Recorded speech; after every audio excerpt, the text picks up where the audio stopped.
दोस्तों, आप सभी का बहुत बहुत स्वागत है। Welcome to Mahesh academy YouTube channel. Previous video में हम अपने पढ़ रहे थे कि आखिर जो हमारा विकास होता है उसको कौन कौन से फैक्टर्स, जो वृद्धि और विकास है, कौन कौन से फैक्टर्स हैं ऐसे जो उसे प्रभावित करते हैं। यहाँ पर केंद्रीय विद्यालय के पीआरटी सिलेबस को लेकर के अगर हम बात करें तो आपका 60 मार्क्स का जो सीडीपी दिया हुआ है उसकी कंप्लीट थ्योरी यहाँ पर हम करवा रहे हैं। ये नेक्स्ट लेक्चर है और जिसमें आज हम बात करने वाले हैं कि विकास की अध्ययन प्रणाली क्या कुछ होती है। यहाँ पर सबसे पहले अध्ययन प्रणाली में इन्होंने जो बात बताई हुई है, ये कहते हैं जीवन वृत्तांत विधि। आखिर इसका क्या मतलब है? जीवन वृत्तांत का मतलब होता है, जैसे कहते हैं यात्रा वृत्तांत। आपने कई सारे लेखकों का सुना होगा और वो अपना यात्रा वृत्तांत लिखते हैं। ऐसे ही अगर हम यहाँ पर बात करें तो ये जीवन वृत्तांत जो है बताया गया है। इसमें क्या होता है, पूरे जीवन क्रम को अगर हम लेकर के बात करें, उसके आपके शैशवावस्था से लेकर के बाल्यावस्था, किशोरावस्था, आगे तक का जो भी उनका जो अवस्थाएं होती हैं, उनका पूरा का पूरा लेखा जोखा जो है वो एकत्र किया जाता है। जैसे आप यात्रा कर रहे होते हैं तो पूरा का पूरा कच्चा चिट्ठा उसका तैयार किया जाता है, बिल्कुल वैसे ही यहाँ पर जीवन से संबंधित सारी चीज़ों का लेखा जोखा रखा जाता है। बालक की सहज क्रिया, ज्ञानात्मकता को लेकर के बोला है। यहाँ पर क्रियात्मक प्रतिक्रियाओं का अध्ययन भी इसी विधि के अंतर्गत किया जाता है। सहज क्रियाएं क्या होती हैं? जो आसानी से वो काम कर ले। ज्ञानात्मक, संज्ञानात्मक, कॉग्निटिव वाली चीज़ों के बारे में बोला है। और क्रियात्मक, जो वो आप यूँ समझ लें कि लर्निंग बाई डूइंग, या जो करके वो सीख रहा होता है या जो करके वो काम करता है।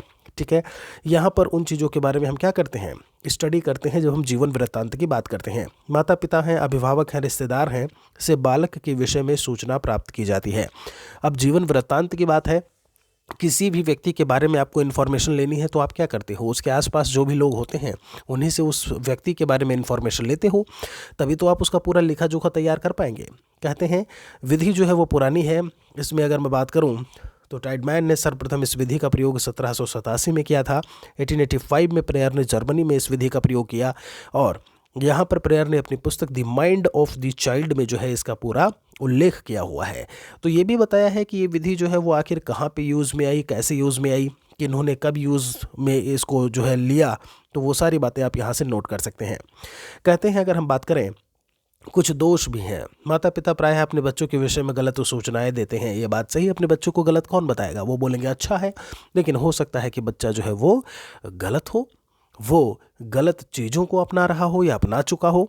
आगे कहते हैं जीवन की घटनाओं का संकलन करने में कोई निश्चित योजना नहीं अपनाई जाती है, कोई प्रॉपर प्लान नहीं होता है। संकलित घटनाओं में यदि तथ्य दूषित हैं तो उनसे प्राप्त परिणामों में वैधता और विश्वसनीयता जो है वो देखने को नहीं मिलती है। अगर हम वैलिडिटी की बात करें, वैधता को लेकर के, विश्वसनीयता को लेकर के बात करें, रिलायबिलिटी को, तो वो सब हमें देखने को नहीं मिलती है। जीवन वृत्तांत विधि के इन दोषों को सतर्कता बरत कर नियंत्रित किया जा सकता है और उसे दूर किया जा सकता है। कुछ बातें इन्होंने और बताई। फिर बात आती है यहाँ पर आत्मनिष्ठ अंकन विधि। आत्मनिष्ठ अंकन विधि में आखिर हमें क्या देखने को मिलेगा? ये कहते हैं कि बालक के व्यक्तित्व का अध्ययन करने की इस विधि का प्रयोग किया जाता है। क्या करना है आपको? उसकी पर्सनालिटी को आप कहीं ना कहीं मेजर करने जा रहे हो, स्टडी करने जा रहे हो। इसके अंतर्गत बालक के अनौपचारिक व्यवहार का अध्ययन किया जाता है। कौन से अनौपचारिक? अनौपचारिक मतलब जो घर परिवार का जिस प्रकार का उसका व्यवहार होता है, जो फॉर्मल नहीं होता है। आपसे कहते हैं कि यह विधि जो है अभियांत्रिक प्रकार की है। क्या मतलब है? विधि में अनेक बातें बालक के विषय में पता चलती हैं और बातों और तथ्यों से अनेक उपयोगी जो है बातें या एक अनेक उपयोगी रिजल्ट हमें जो है वो देखने को मिलता है। कहते हैं बालक जो कुछ भी कहता है और करता है उसका व्यक्तित्व जो है उसमें उसका व्यक्तित्व निहित होता है। जो बालक साहित्य पढ़ने में रुचि लेते हैं उनमें साहित्यकार बनने की संभावनाएं ज़्यादा होती हैं या संभावनाएं विकसित हो सकती हैं। तो ये बात इन्होंने देखिए, हो सकती है बोला, ज़रूरी नहीं कि साहित्य पढ़ता हो तो वो साहित्यकार ही बनेगा। ये आत्मनिष्ठ अंकन विधि है कि आप उससे खुद ही, जैसे होता नहीं है कि हम खुद ही से अपने आप से हम ये चीज़ बताएंगे, हमारी एक्टिविटीज़, हमारा क्रियाकलाप बताएगा कि हम क्या बनेंगे। ठीक है, क्या बन सकते हैं। आगे कहते हैं आपसे यह विधि अत्यंत सरल है। चलिए ठीक है, कुछ और बातें दी हुई हैं जिसको आप देख सकते हैं। फिर बात आती है अपन नियंत्रित निरीक्षण विधि। यह विधि बालक के निजी व्यवहार का अंकन करने में सहायक होती है। उसका जो एक पर्सनल, एक जो व्यक्तिगत बिहेवियर है, उसका व्यक्तिगत व्यवहार है, वो कैसा होता है। इसमें निरीक्षणकर्ता चेकलिस्ट या सिम्पटम शीट के द्वारा बालक के व्यवहार का अंकन करता है। चेकलिस्ट के बारे में कई बार सवाल आपका सीटेट में भी आपने देखा होगा। उसका अंकन करता है। इस विधि में अनेक प्रविधियां जो है वो प्रमुख हैं, जो कुछ इस प्रकार से हैं, यहाँ पर इन्होंने बताया है। सबसे पहले उन्होंने परिस्थिति विश्लेषण करके लिखा है। क्या मतलब है इसका? विभिन्न परिस्थितियों में घटने वाले बालक के व्यवहार का अध्ययन इसी विधि के द्वारा किया जाता है। माता पिता हैं, शिक्षक हैं, साथी हैं, समुदाय है, समाज है, इन सभी पक्षों के साथ बालक के व्यवहार में क्यों भिन्नता पाई जाती है, यहाँ पर इस बात की जानकारी के लिए हम विश्लेषण कर रहे होते हैं। भाई आप देखोगे सभी में इंडिविजुअल डिफरेंस है, तो परिस्थिति विश्लेषण यही बता रहा है कि अलग अलग जो भी लोग हैं, आखिर उनमें डिफरेंस अगर मिल रहा है तो उसके पीछे कारण क्या है। सामुदायिक सर्वेक्षण करते हैं हम, कम्युनिटी का आप इंस्पेक्शन सर्वे कर रहे हो। इस विधि के द्वारा समुदाय में रहने वाले बालकों का अध्ययन किया जाता है। इससे किसी विशेष समुदाय के बालकों में विशेष व्यवहार क्यों उत्पन्न होता है, ये हम जानने की कोशिश करते हैं। बालकों के व्यवहार से वो भिन्न क्यों होता है, ये भी इसमें जानने की हम कोशिश करते हैं। तो सामुदायिक सर्वेक्षण में क्या आया, वो चीज़ आपको यहाँ से देखने को मिली। फिर आगे क्या कहते हैं आपसे, समय निर्देशन। ये तीसरा पॉइंट है आपका। इस विधि द्वारा किसी निर्धारित समय में बालक के विकास और व्यवहार का निरीक्षण किया जाता है। समय यहाँ पर निर्देशन की अगर हम बात करें, मतलब वहाँ पर टाइम आपका कुछ फिक्स किया हुआ है और उसके बीच में ही या उसी टाइम स्पैन में उस चीज़ की स्टडी करनी होती है। जैसे इन्होंने बोला, एक वर्ष में अनेक बालकों के शारीरिक विकास में भिन्नता और उसके कारकों की जानकारी जो है इस विधि से हो जाती है। तो मान लीजिए इन्होंने साल भर का समय दिया और उसके बीच में इन्हें उस चीज़ को फाइंड आउट करना है। चेकलिस्ट क्या होता है? बालकों के विभिन्न प्रकार के विकास और व्यवहारों की एक सूची होती है। तो आज आप यहाँ पर चेकलिस्ट के बारे में समझे होंगे कि उनका जो भी डेवलपमेंट होता है, उनका जो भी बिहेवियर होता है, उसकी एक हम लिस्ट तैयार करते हैं। ठीक है, इस सूची में दिए गए पदों के अनुसार जांच करके ही व्यवहार और विकास का निरीक्षण किया जाता है। तो कुछ यहाँ पर इन्होंने सीमाएं भी बताई हुई हैं। क्या कुछ है कि इनका प्रयोग प्रशिक्षित व्यक्ति ही कर सकता है और इन विधियों के द्वारा बहुत से बालकों का अध्ययन नहीं किया जा सकता। कौन सी 4 प्रविधियाँ जो अभी ऊपर मैंने बताई हैं, कौन कौन सी हैं? जिसमें चेकलिस्ट आपका है, समय निर्देशन की बात की जाए, सामुदायिक सर्वेक्षण और परिस्थिति विश्लेषण। ये किस में आया था? ये नियंत्रित निरीक्षण विधि में आया था। तो ये बात बहुत अच्छे से याद रखिएगा कुछ उसकी। और फिर यहाँ पर अब चौथे पॉइंट में आए हैं हम, मनोभौतिकी विधि। आखिर ये क्या है? इस विधि के द्वारा मन और शरीर के संबंधों के आधार पर व्यक्ति का अध्ययन किया जाता है। मन और शरीर का संबंध, मन और भौतिकी दोनों चीज़ें। देखो, भौतिक शरीर क्या है आपका? मिट्टी का क्या है आपका? ढेर। आप यूँ समझ लो, मिट्टी में ही मिल जाना है, मिट्टी से ही पैदा हुआ, कुछ ऐसे करके आप बोलते हो, है ना। भौतिक चीज़ें ऐसी जो आज हैं कल को नहीं है। ओके, तो मन और भौतिक दोनों चीज़ों को मिला करके कहीं ना कहीं यहाँ पर इसकी स्टडी करते हैं। शरीर के विकास के साथ साथ शरीर की अन्य मानसिक जो शक्तियाँ होती हैं उनका भी विकास यहाँ पर देखने को मिलता है। बिनेट ने IQ यानी कि बुद्धि लब्धि की कल्पना की और मानसिक आयु का विचार जो है किसने दिया? अल्फ्रेड बिने की। जब हम बात करते हैं, इंग्लिश में आप बिनेट लिख देते हो, हिंदी में आप उन्हें बिने कह देते हो। प्रश्नावली विधि की बात कर लेते हैं। अनेक प्रश्नों के उत्तर बालकों से प्राप्त किए जाते हैं। उनके उत्तरों के अध्ययन पर बालक के विकास का जो अध्ययन है वो किया जाता है। स्टैनले हॉल ने 123 प्रश्नों की सूची जो है वो बॉस्टन स्कूल के बच्चों का अध्ययन करने के लिए तैयार किया था। स्टैनले हॉल, जिनकी पुस्तक दी एडोलिसेंस है, सबसे ज़्यादा जो इन्होंने काम किया वो किशोरावस्था पर काम किया। इन्होंने ही आंधी, तूफान, संघर्ष, प्रचंड वेग और ये सारी अवस्थाएं बताई किसको? किशोरावस्था को। पाइल्स, स्टोल्स आदि ने भी इसका जो है इस विधि का आश्रय लिया है। कुछ सीमाएं भी इन्होंने बताई हुई हैं, कुछ लिमिटेशंस हैं जहाँ पर ये आपका प्रश्नावली विधि काम नहीं करता है। तो ये कहते हैं कि बच्चे जो है वो प्रश्नों का भाव कठिन भाषा होने के कारण समझ नहीं पाते हैं, जानबूझकर गलत उत्तर आ जाते हैं, ये भी इन्होंने बोला हुआ है, और काम संबंधी प्रश्नों के उत्तर नहीं मिल पाते। तो कुछ लिमिटेशंस के बारे में बताया, जैसे कुछ भाई प्रॉस एंड कॉन्स, कुछ आपके लाभ हैं तो कुछ हानियाँ भी हैं, है ना। माता पिता जो है वो पक्षपातपूर्ण उत्तर देते हैं। अब अपने बच्चे को गलत क्यों कोई बोलेगा? ठीक है। चिकित्सात्मक विधि के बारे में बात करते हैं तो यहाँ पर एंडरसन ने इस विधि के विषय में कहा कि जब हम बात करते हैं विशिष्ट अधिगम व्यक्तित्व आचरण संबंधी जटिल ग्रंथियों के अध्ययन के लिए काम में लाई जाती है। तो आप यहाँ पर अब समझ गए होंगे, विशिष्ट अधिगम के लिए व्यक्तित्व की बात करें, आपसे पूछ लिया जाएगा कि इनमें से किसके लिए आपकी जो है ये विधि यूज़ में आती है, या व्यक्तित्व के लिए यूज़ में आने वाली विधि इनमें से कौन सी है। कई सारी विधियों को दे देंगे, उसमें एक चिकित्सात्मक विधि भी लिखा हुआ होगा। तो आप जब तक पढ़े नहीं होंगे तब तक आप इसका जवाब दे भी नहीं पाएंगे। शायद ही आपने विकास और वृद्धि में इतनी सारी चीज़ें डीप में जा करके पढ़ी हों। हम एक एक चीज़ों को लेकर के काम कर रहे हैं, यहाँ पर सब कुछ आपको बताने की कोशिश कर रहे हैं। ये आपके ऊपर है कि आप कितनी अच्छी तरीके से यहाँ से स्टडी करते हैं।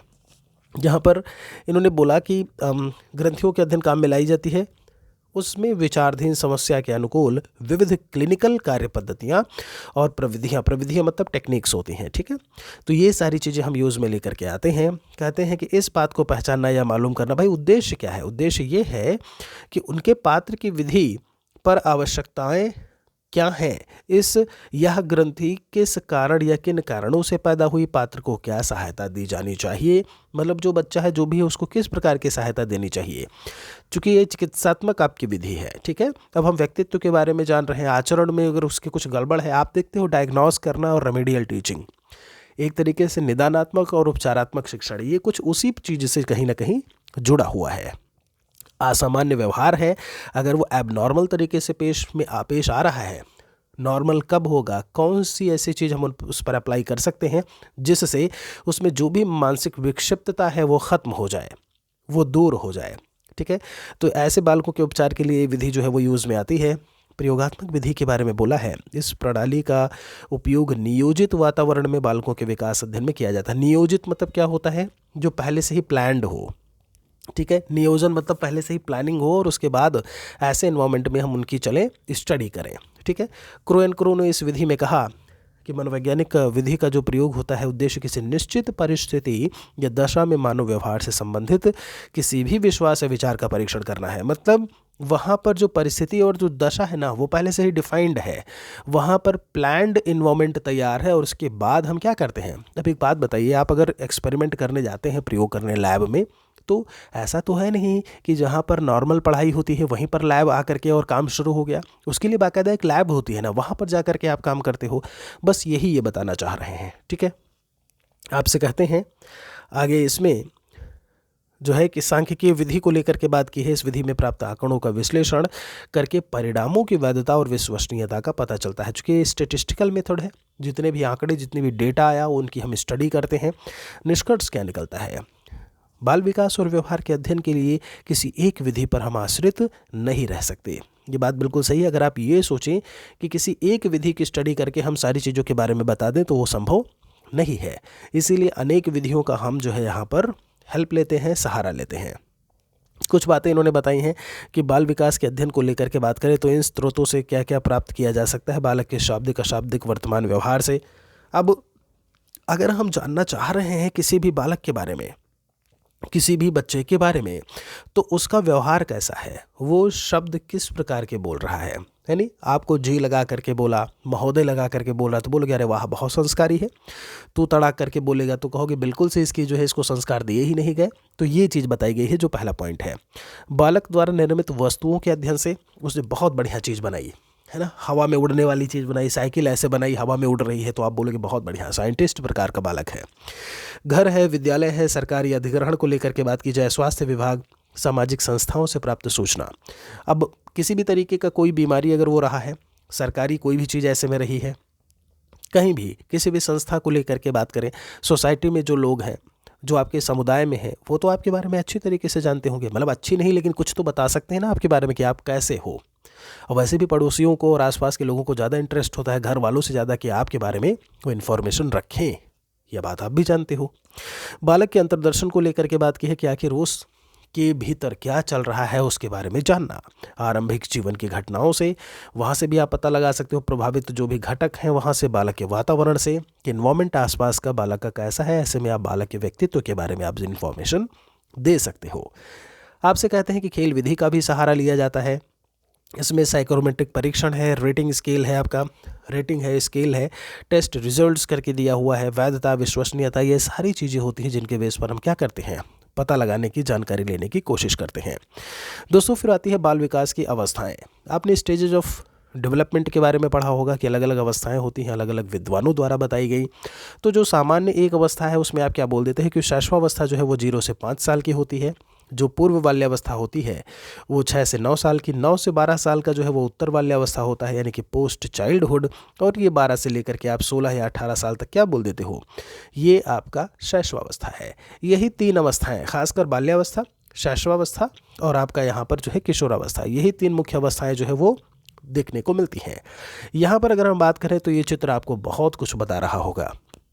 ये चित्र आपको बहुत कुछ बता रहा होगा कि एक शैशवावस्था से लेकर के वृद्धावस्था तक पूरा एक जो क्रम है वो यहाँ पर दिया हुआ है, बताया हुआ है। आगे चलते हैं। यहाँ पर अगर हम सैखे महोदय को लेकर के बात करें तो इन्होंने किस प्रकार से विकास की प्रक्रिया का वर्गीकरण किया है आप पढ़ पा रहे होंगे। 1 से 5 साल तक इन्होंने बोला, शैशवकाल को, बाल्यावस्था को इन्होंने 5 से 12 बोला और किशोरावस्था को 12 से 18 साल। रॉस महोदय ने कैसे डिफाइन किया? रॉस कहते हैं जो किशोरावस्था होता है वो 1 से 3 साल होता है, आरंभिक बाल्यावस्था 3 से 6 साल होता है, उत्तर बाल्यकाल जो है वो 6 से 12 साल होता है और जो किशोरावस्था वो आपका 12 से 18 साल है।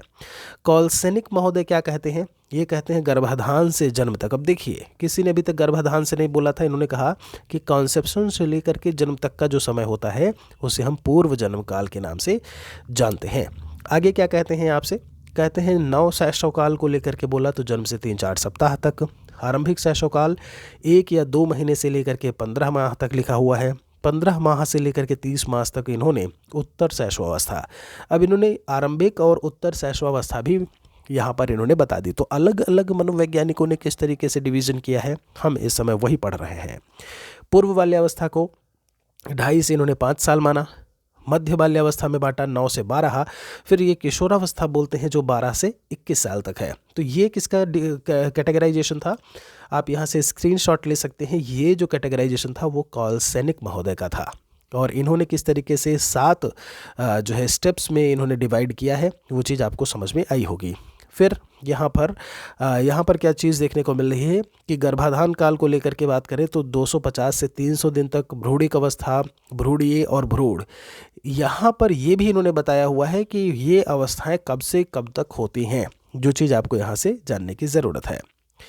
बाल्यकाल की देखिए, अब अलग अलग जो इन्होंने बताया हुआ है ना, जन्म से लेकर के 12 साल, तो जन्म से लेकर 12 साल में शैशव, पूर्व शैशव बाल्यकाल, उत्तर बाल्यकाल, कौन कौन सी अवस्थाएं हैं वो आप यहाँ से नोट कर सकते हैं। इस तरीके के क्वेश्चंस जब UP TET, UP super TET की बात करते हैं वहाँ पर आपसे ज़्यादा पूछे जाते हैं। ऐसा नहीं है कि केवी में इस तरीके के क्वेश्चंस नहीं आ सकते, लेकिन जो एक नेचर है पूछने का वो वहाँ पर ऐसे ज़्यादा सवाल पूछे जाते हैं। किशोरावस्था और परिपक्वावस्था को लेकर के बांटा हुआ है यहाँ पर कि कब से कब तक यहाँ पर हम डिवीज़न कर सकते हैं। देखिए, इसके अलावा बहुत सारे आपके मनोवैज्ञानिक हैं जिन्होंने अलग अलग भागों से इन्होंने बांटा हुआ है। ठीक है, यहाँ पर अध्ययन की सुविधा के अनुसार इन्होंने विकास की प्रक्रिया को कुछ इस तरीके से बांट लिया है जो आप यहाँ पर देख पा रहे होंगे कि शैशवकाल को इन्होंने जन्म से 5 साल बोला, बाल्यावस्था को 6 से 12 और 12 से 18 या 19 साल तक इन्होंने किशोरावस्था को कह दिया। अब ये जो गर्भाधान काल होता है, आखिर ये गर्भाधान काल, शैशवकाल, बाल्यावस्था काल, ये जो सारी चीज़ें हमें देखने को मिल रही हैं, आखिर इनके बारे में क्या कुछ बातें कही गई हैं। जैसे अगर हम बात करें यहाँ पर कारमाइकल क्या कहते हैं गर्भाधान काल के बारे में, ये कहते हैं कि व्यवहार के ज्ञान ने मनोवैज्ञानिक समस्याओं पर पारस्परिक प्रकाश डाला। यहाँ पर जैसे वंशक्रम और वातावरण द्वारा वयस्क व्यक्ति के कारण मानसिक विकास के निर्धारण के सापेक्षिक परंपरागत प्रश्न के उत्तर इस प्रकार से जो है वो दिए गए हैं। देखिए, गर्भाधान काल आप ऐसे समझिए, जो ये चीज़ें लिखी हैं वो तो इनका एक डेफिनेशन था। अभी मैं आपको समझा रहा हूँ अलग से कि क्या कहना चाह रहे हैं। आप जब कॉन्सेप्शन स्टेज की बात करते हो, गर्भ के आधान को लेकर के बात करते हो, जब बच्चा पल रहा होता है माँ के पेट में, ऐसे में जो हेरिडिटिकल चीज़ें होती हैं, ध्यान दीजिएगा, जो वंशानुक्रम चीज़ें होती हैं वो वहाँ पर ज़्यादा हावी होती हैं। ठीक है, जब बालक पैदा होता है, जब उसका जन्म होता है, शैशवावस्था की बात करें, इन्फेंसी की बात करें, ऐसे में वातावरण वाला जो फैक्टर है वो काम करने लगता है। तो गर्भाधान काल में आप समझ गए होंगे कि पूरी तरीके से जो वंशानुक्रम वाली चीज़ें हैं वो कहीं ना कहीं वहाँ उसे अफेक्ट कर रही होती हैं। माँ का जो पौष्टिक आहार है, पोषण है, वो उसे प्रभावित कर रहा होता है। जो अच्छी बातें हैं जो वो सीख रही होती है उस ड्यूरेशन में, उस 9 महीने के ड्यूरेशन में जो वो सीख रही होती है बाहर से, अपने आसपास के वातावरण से, वो उसका प्रभाव कहीं ना कहीं बच्चे पर भी देखने को मिलता है। ठीक है, तभी आप देखिए कहते हैं अच्छी अच्छी बातें, भजन सुनो, गाना सुनो, बढ़िया सा ये वो है। गोरे गोरे गोरहार बच्चों की फ़ोटो देखो तो बच्चा गोरा होगा, ये भी आपने देखा होगा अलग अलग उसमें। तो 19वीं सदी से गर्भकाल के अध्ययन आरंभ हुए और इन अध्ययनों से कुछ निष्कर्ष इन्होंने बताया हुआ है। ये निष्कर्ष आपको नोट करने की ज़रूरत है कि पहले 2 मास में जो है सिर का आकार शरीर से आधा होता है। कैसे कैसे जो है यहाँ पर विकास होता है वो बताया हुआ है।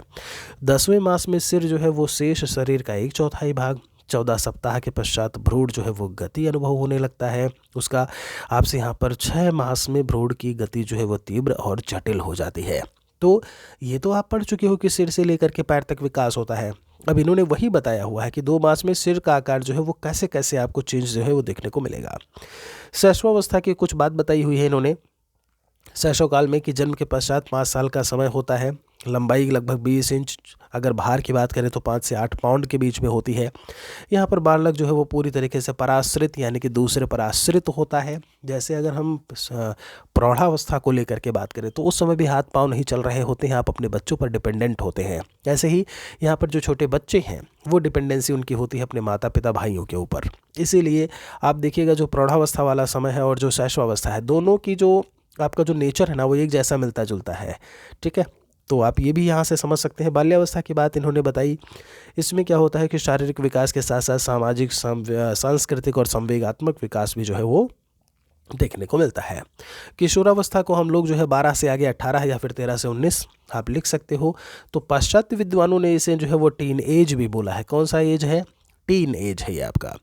यह अवस्था विकास की सबसे जटिल अवस्था मानी जाती है क्योंकि इसी को हम आंधी तूफान प्रचंड वेग तरह तरह की भावनाएं मन में उठती हैं। विपरीत लिंगी के प्रति आकर्षण को लेकर के बात करें, है ना, हम ये बनेंगे हम वो बनेंगे, मन भ्रमित होता है क्या करना चाहिए क्या नहीं करना चाहिए, किस चीज़ की पढ़ाई अब करनी चाहिए, इंटरमीडिएट पास हो गए अब क्या करना चाहिए। बात समझ में आ गई?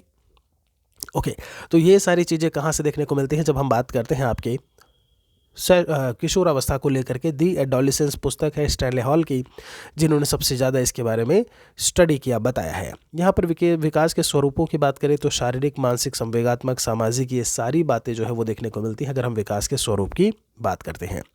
यहाँ पर विकास के अध्ययन के महत्व को लेकर के बात करें, कौन कौन से महत्व हैं, तो इससे हम अपने अगले वीडियो में बात करेंगे लेकर के। बहुत बहुत शुक्रिया आप सभी का। कुछ भी अच्छा लगा हो तो लाइक और शेयर ज़रूर कर दीजिएगा।